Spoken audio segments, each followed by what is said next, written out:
ભરૂચ ભાજપે મોડી ઉમેદવારની યાદી જાહેર કરી તો કોંગ્રેસે તો ઉમેદવારોને ફોન ઉપર જ જાણ કરતા ઉમેદવારોના અંતિમ દિવસે પણ ઉમેદવારી ફોર્મ ભરવા માટે ભારે દોડ મૂકી હતી। ભરૂચ જિલ્લામાં ભાજપ પોતાના ઉમેદવારો જાહેર કરવામાં મૂંઝવણ અનુભવતી હોય તેમ પ્રથમ વખત ઉમેદવારી કરવાના અંતિમ દિવસે વહેલી સવારે યાદી જાહેર કરી હોય, જેના પગલે ઘણા ઉમેદવારોને ઉમેદવારી પત્રો માટે દસ્તાવેજો એકત્ર કરવા સાથે હાલાકી પડી હોય, પરંતુ ભાજપના ઘણા ઉમેદવારોને ફોન મારફતે જ ઉમેદવાર તરીકે જાણ કરી, જેના પગલે 2 દિવસથી ઉમેદવારો પોતાના દસ્તાવેજો તૈયાર કરવામાં જોતરાયા બાદ આજે ભાજપે જ પોતાના જ ઉમેદવારોની યાદી જાહેર કરતા જ તેમાં ભરૂચ જિલ્લા પંચાયત માટે 34 બેઠક તથા 9 તાલુકા પંચાયતની ચૂંટણી પણ યોજાશે, જેમાં જંબુસર 22, આમોદ 16,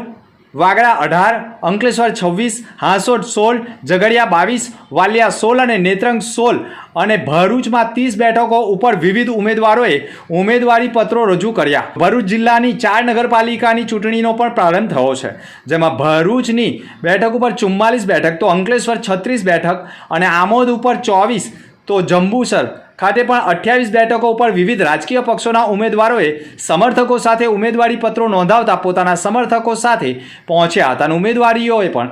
જીતની ખુશી વ્યક્ત કરી હતી। ભરૂચ જિલ્લામાં કોંગ્રેસે પણ વિવાદના ડર વચ્ચે પોતાના ઉમેદવારોની સત્તાવાર યાદી જાહેર કરી હતી અને ઉમેદવારી પત્રો ભરવાના અંતિમ દિવસે સવારથી જ કોંગ્રેસના ઉમેદવારોને શહેર અને જિલ્લા પ્રમુખે ફોન મારફતે જાણ કરી ઉમેદવારોએ પોતાના ઉમેદવારી પત્રો ભરવાનું કહેતા સવારથી જ ઉમેદવારોમાં કયા ઉમેદવારના પત્તા કપાશે તેવા વાદ વિવાદ વચ્ચે આખરે ભરૂચ નગરપાલિકાના વિપક્ષી નેતા શમશાદ અલી સૈયદ 3 ટર્મ બાદ 4થી ટર્મ માટે કપાયા હતા, તો આદિવાસી નેતા હેમેન્દ્ર કોઠીવાલા પણ 3 ટર્મના કોંગ્રેસના નગરસેવક રહી ચૂકેલા હોય અને કોંગ્રેસના શહેર પ્રમુખે અગાઉની જ તેમને વિપક્ષના નેતા ન બનવા દેવાની રીસ રાખી પત્તા કાપ્યા હોય તેમ બંને નારાજ જયવીરુએ પક્ષને વફાદાર રહીશું તેવું નિવેદન પણ મીડિયા સમક્ષ આપ્યું છે।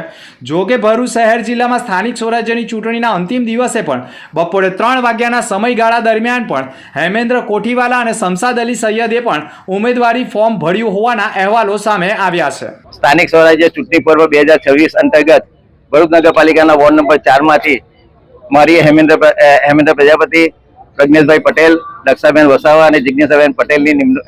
પસંદગી ઉતારી છે। એ બદલ અમે ભારતીય જનતા પાર્ટીના પ્રદેશ મોવડી મંડળનો, જિલ્લા મોવડી મંડળનો, ભરૂચના ધારાસભ્ય શ્રી રમેશભાઈ મિસ્ત્રીનો, ભરૂચના સાંસદ શ્રી મનસુખભાઈ વસાવાનો અને ભારતીય જનતા પાર્ટીના તમામ હોદ્દેદારો અને કાર્યકરોનો અમે આભાર માનીએ છીએ। અને અમારી જે પસંદગી ઉતારી છે, અમે ભારતીય જનતા પાર્ટીના કાર્યકર છે, અમારી પર પસંદગી ઉતારી છે, તો અમે ભરૂચમાં વિકાસ કે વેગવંતો બને તેના માટેના સંપૂર્ણ પ્રયત્ન કરીશું। મારું નામ સતીશ કાનજીભાઈ મિસ્ત્રી, વોર્ડ નંબરથી સતત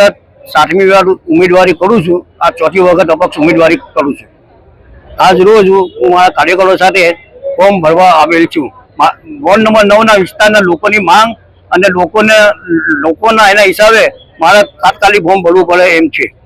એટલે હું લોકોની લાગણીને ધ્યાન રાખું, હું અપક્ષ તરીકે ઉમેદવારી ભરું છું ને 100% જીતીશ, એમાં મને કોઈ શંકાના સ્થાન નથી। કોઈ પણ ગમે તે આવે, હું 100% જીતીશ। આ મારું સાકીનું છે। હું 3 વખત અગાઉ અપક્ષ જીતેલો છે, 3 વખત ભારતીય જનતા પાર્ટીમાં જીતેલો છે, ફરી આ વખત અપક્ષ છું। મારા વોર્ડના 9 લોકોની જનતાનો મને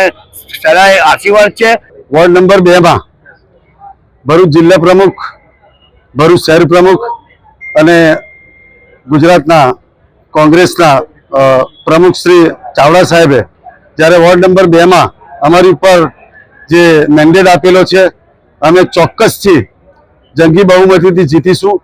અને સમાજની સેવા કરીશું, લોકોની સેવા કરીશું અને નગરપાલિકાના લગતા જે કંઈ કામો છે, રોડ, રસ્તા, ગટર લાઈન અને જે કંઈ પણ બાકી રહી ગયેલા કામો છે, અમારા અગાઉના જે કાઉન્સિલરો હતા એમને પણ ઘણા સારા કામ કરેલા છે અને એમના બાકીના રહી ગયેલા કામ ચોક્કસથી અમે જીતીને પૂર્ણ કરીશું એવી અમારી અપેક્ષાઓ છે।